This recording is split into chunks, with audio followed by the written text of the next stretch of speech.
Bonsoir François Gabellil.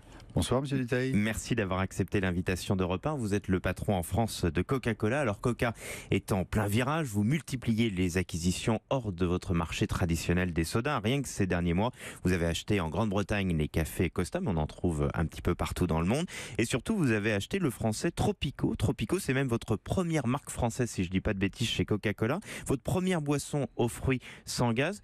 Comment, à un moment, là-bas, du côté d'Atlanta, vous arrivez à les convaincre de racheter Tropico? C'est assez simple, vous savez, notre métier c'est d'offrir des boissons aux consommateurs pour tous les moments de la journée. Et donc il y a un an, on a pris un virage assez important en décidant d'aller dans toutes les catégories qui nous permettent de satisfaire ces besoins. Et donc en France, ça s'est traduit par un engagement de lancer au moins une marque dans les catégories dans lesquelles nous étions peu ou pas présents. Concrètement, qui a regardé un petit peu ce qui existait en France et qui a appelé Atlanta en disant tiens, cette petite marque elle est intéressante.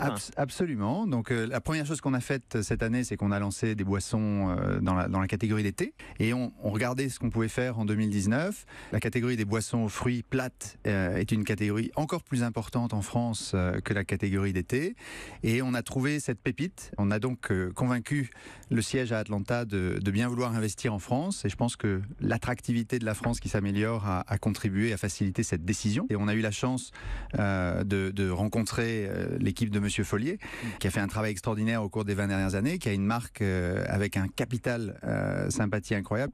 Mais si ça marche en France, ça pourrait sortir hors de France? Alors c'est déjà une marque en Belgique, c'est déjà une marque importante en Belgique et puis on continuera à voir si elle a un potentiel dans d'autres pays. Il y a d'autres pays bien sûr où cette catégorie est importante. Et donc l'idée c'est aussi de pouvoir apporter en France le savoir-faire que nous avons acquis dans d'autres pays en termes d'innovation. Parce que vous le disiez, vous êtes fortement renforcé ces derniers mois et ces dernières années, largement au-delà des sodas. Vous avez lancé une boisson à base de thé, vous avez lancé une boisson bio, vous êtes renforcé dans les laits aussi aux États-Unis, dans le soja, etc., etc.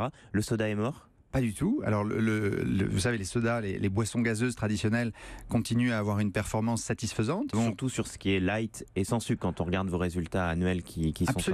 Absolument. Ça fait partie de notre stratégie de donner plus de choix en fait aux consommateurs. Donc, nous avons les recettes traditionnelles qui n'ont pas changé. Nous avons accéléré la présence et la distribution de Coca-Cola zéro sucre ou de Coca-Cola Light. Et ces boissons continuent à plaire à énormément de gens. C'est aujourd'hui la catégorie leader de loin sur le marché français. Que ce soit le cas aux États-Unis, pour la première fois en 2016, le marché des sodas est passé derrière le marché de l'eau aux États-Unis. C'était totalement historique. En France également, les ventes de sodas se portent moyennement bien. On sent que les gens et les consommateurs ont envie de mieux consommer, de mieux manger, d'avoir moins de sucre. Est-ce que malgré tout, ça va vous obliger à repenser la recette du Coca rouge, du Coca traditionnel? Alors, mettre moins de sucre. Nous n'envisageons pas de modifier la recette du Coca-Cola traditionnel. On peut très bien innover comme nous le faisons aujourd'hui avec des parfums différents. Mais ce qui est important pour nous, c'est de pouvoir offrir des boissons pour tous les moments de la journée. Et il y a assez peu de gens aujourd'hui qui consomment du Coca-Cola le matin, entre la pause du matin, au déjeuner, l'après-midi. Donc il faut qu'on ait un choix plus large. Et la France aujourd'hui était un des pays où on avait dans notre portefeuille le choix le plus restreint de produits. On peut s'attendre à d'autres lancements en France pour élargir encore le portefeuille? Absolument. Donc moi je m'étais engagé à faire au moins un lancement par an dans les catégories dans lesquelles nous étions peu ou pas présents. On a fait le thé. Nous avons aussi lancé de l'eau. Pour ceux qui ne connaîtraient pas votre marque, c'est Smart Water. On est sur une eau haut de gamme. Vous revenez sur ce marché de l'eau en France et notamment en Europe. Après un énorme échec puisque vous aviez eu un petit problème avec Dasani il y a quelques années en Europe. Mais pourquoi sur une eau très haut de gamme? C'est pas obligatoirement là-dessus qu'on vous attend? Smart Water est une marque qui a eu un succès incroyable aux États-Unis et au Canada, en Angleterre. Et cette année, donc, on a étendu dans plusieurs dizaines de pays. Vous êtes arrivé un peu sur la pointe des pieds chez nous, parce qu'au début uniquement chez Monoprix, si je dis pas de bêtises. Oui, nous avons commencé chez Monoprix un partenariat la première année pour voir quel était l'accueil de la marque, mais également chez Shell, dans les stations Shell, et l'accueil est très très positif. Donc nous allons continuer à la développer. Et vous l'avez peut-être vu, nous avons d'ailleurs signé un partenariat avec la Fédération française de football pour être l'eau officielle de l'équipe de France jusqu'en 2023. Ça coûte cher un tel partenariat? Alors vous savez, on a une relation depuis plus de 20 ans avec la Fédération française, donc on parle pas des montants, on est amis depuis très longtemps. Au printemps, Coca avait disparu des rayons de chez Leclerc. Ça avait disparu parce que vous n'aviez pas trouvé d'accord avec Leclerc sur le prix auquel vous alliez leur vendre et le prix auquel eux allaient acheter votre Coca.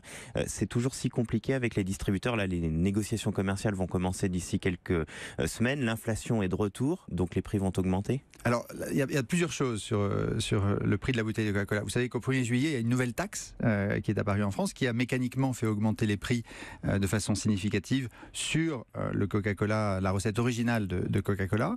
Et puis, depuis nombreuses années, les consommateurs avaient bénéficié, sur notre marque en particulier, de la guerre des prix que se livrent les distributeurs. Là, c'est fini, les prix de Coca vont augmenter. À nouveau. Les prix aujourd'hui de Coca-Cola sont comparables à ce qu'on trouve sur les marques, les marques concurrentes. Mais l'inflation étant de retour, j'imagine que vous souhaitez avoir une hausse des prix, ce qui pourrait s'entendre du point de vue industriel. Hein. Nous, on pense complètement qu'il faut que l'inflation soit reflétée dans les prix de vente aux consommateurs. Alors, vous parliez de la taxe soda qui a été mise en place pour lutter contre les boissons trop sucrées. Semble-t-il que vous avez un petit peu trafiqué le truc pour contourner cette taxe soda, puisque jusque-là, vous aviez des bouteilles de 2 litres, vous en avez ressorti d'1,75 litre, celles d'1,5 litre sont passées à 1,25 litre, mais les prix ont progressé. Mon 1,25 litre coûte plus cher que mon 1,5 litre.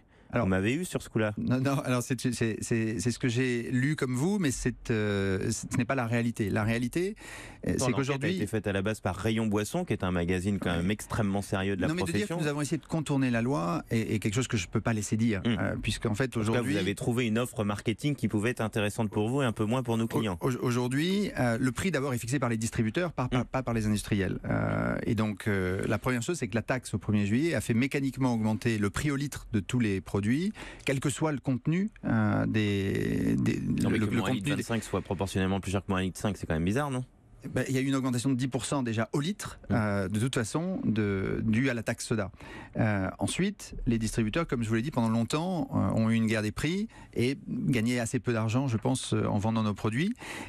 Aujourd'hui, c'était le signe que les prix avaient commencé à augmenter et ça va continuer, c'est ça que vous me dites ?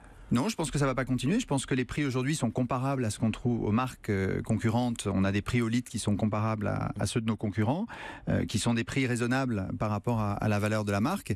Et donc, moi, je ne fixe pas les prix des distributeurs. Mais si nos partenaires distributeurs peuvent gagner de l'argent en vendant nos produits, il faut que tout le monde y retrouve son compte. François Gabelli, le patron de Coca en France, on termine chaque soir par une question un petit peu plus décalée. Quand ce n'est pas un Coca ou une marque qui appartient à Coca, c'est quoi votre boisson préférée ? Je crois que c'est un bon verre de vin rouge. Ça reste, donc là, vous restez un bon Français là-dessus. Vous savez, ça fait partie de mes 7 ou 8 consommations par jour et je varie ma consommation assez régulièrement. À consommer bien évidemment pour nous tous avec modération. Un grand merci d'avoir été notre invité ce soir. On se retrouve demain, 22h20 sur Europe 1.